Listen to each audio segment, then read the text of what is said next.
mga bata, bago tayo magsimula, tayo muna ay manalangin. Siya, maaari mo bang pangunahan ng ating panalangin? Sa ngalan ng Ama, ng Anak, ng Espiritu Santo. Amen. Ama namin, sumasalangit ka, sambahin ang ngalan mo, magkasama ng kaharian mo, sundin ang loob mo dito sa lupa para lang sa langit. Bigyan mo kami ng makakain sa araw-araw, at patawarin mo kami sa amin ng masala. Para ng pagpapatawad namin sa nagkakasala sa amin at huwag mo kami pahintulot sa tukso at iabya mo kami sa mga masasama. Amen. Sa ngalan ng Ama, ng Anak, ng Espiritu Santo. Amen. Maraming salamat, Teacher. Ngayon, magpapakilala ako. Ako nga pala si Binibining Jairus May Ginstick, ang inyong guro ngayong araw. Bago kayo umupo, pagipulot muna ang mga basura sa ilalim ng inyong mesa at iaayos ang inyong siya. Maraming salamat mga bata. Maaari na kayo umupo. Ngayon, titingnan natin kung kompleto kayo ngayong araw. Pag tinawag ko ang inyong pangalan, pag-isagot ng nandito ko. Ambos, Balsa, Gabor, Lanoy, magaling at kompleto kayo ngayong araw. Bigyan ng 5 palakpak ang inyong sarili. Ngayon, meron akong mga alituntunin para sa ating klase.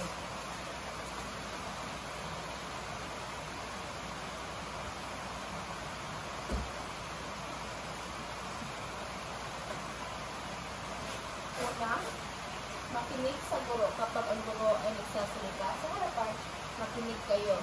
Pangalawa, huwag maingay at makulit. Kapag merong nagsasalita sa harapan o kahit sino man sa inyong kaklase, ay huwag kayong maingay at makulit. At ang pangatlo naman ay mahalin ang isa't isa. Naintindihan mo ba?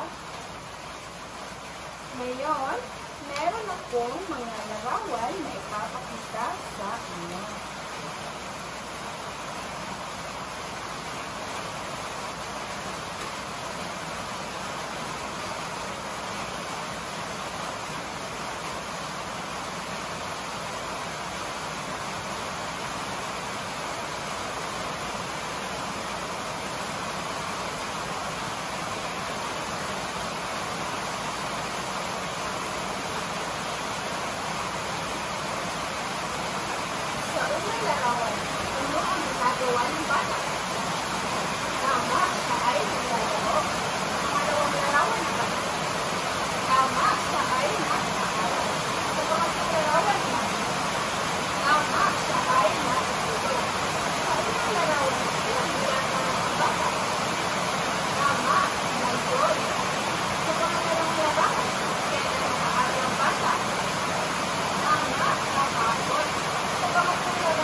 Makinig kayo ng mabuti dahil pagkatapos ng ating talakayan ay inaasahan kayong makakaintindi, makakapangkat at maipapakita ang kahalagahan ng paggamit ng pang-abay na panahon. Naintindihan niyo ba? Ngayon, ang mga sagutan na sinasabi ng kailangan at magkakanap dahil ng isang kilog na tinatawag na pang-abay na panahon. Halimbawa,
Merong tatlong uri ang pang-abay na pamanahon. Una, naganap, kilos na tapos na, halimbawa, kahapon, kanina. Pangalawa, nagaganap, kilos na kasalukuyan ginagawa, halimbawa, ngayon, tuwing. Pangatlo naman ay magaganap, kilos na gagawin pa lamang, halimbawa, bukas, maya-maya, at mamaya. Ngayon, basahin natin ang mga pangungusap at tukuyin kung alin dito ang pang-abay na pamanahon. Number 1. Naligo si Juan kanina. Alin dito ang pang-abay na pamanahon? Tama, kanina. Si Ana ay pupunta sa tindahan. Alin dito ang pang-abay na pamanahon? Tama, bukas. Pangatlo, nagbabasa kami ngayon. Alin dito ang pang-abay na pamanahon? Tama, ngayon. Bigyan niyo ng A-clap ang inyong sarili. Alam mo ba yun? Ganito lang siya gawin. 1, 2, 3. 1, 2, 3. Eh! Kayo naman. 1, 2, 3. 1, 2, 3. Eh! Ngayon, bakit mahalaga ang paggamit ng pang-abay na pamanahon? Tama, para malaman kung kailan nangyari ang isang kilos. Dahil kung wala nito, malilito tayo kung kailan naganap ang isang kilos. Ngayon, hahatiin ko kayo sa tatlong pangkat. Bawat grupo ay bibigyan ko ng tatlong larawan. Ito ang group 1, group 2, group 3. Bumuo kayo ng pangungusap gamit ang pang-abay na pamanahon batay sa larawan na inyong hawak. Naintindihan nyo ba? Magsimula na kayo. Magaling, magaling, magaling. Bigyan ng palakpak ang inyong sarili. Ngayon, balikan natin ang ating aralin. Bakit mahalaga ang paggamit ng pang-abay na pamanahon?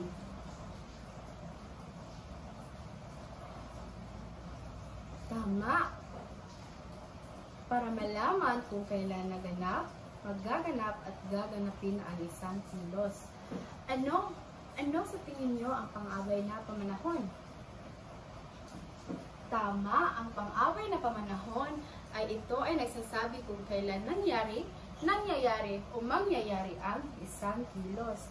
Ano ang tatlong uri ng pang-abay na pamanahon? Tama, naganap, nagaganap, at magaganap. Kailan natin ito gagamitin? Tama, kapag gusto natin malaman kung kailan o gagawin ang isang kilos. Ngayon, maglalaro tayo ng time clues. Tukuyin kung anong pang-abay na pamanahon ang tamang sagot at itaas ninyo ang kamay nang mabilis kapag alam nyo ang sagot. Una, pupunta kami sa parke. Tama. Ang sagot ay ngayon.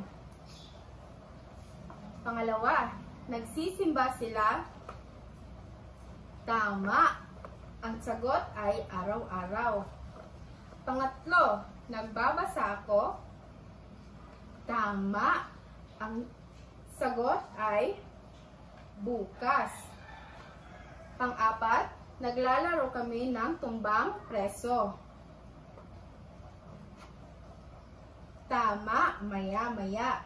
Kakain kami ng prutas. Tama, ngayon. Bigyan ng palakpak ang inyong sarili.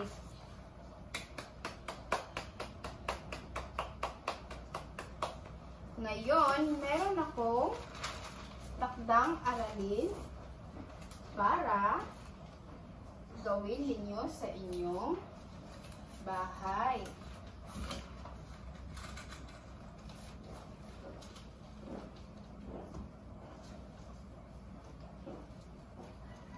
inyong kwaderno, gumuhit ng isang gawain na ginagawa mo at isulat ang pangungusap gamit ang pang-abay nga pamanahon. Naintindihan niyo ba? Maraming salamat mga bata. At dyan muna tayo magtatapos sa ating talakayan ngayong araw.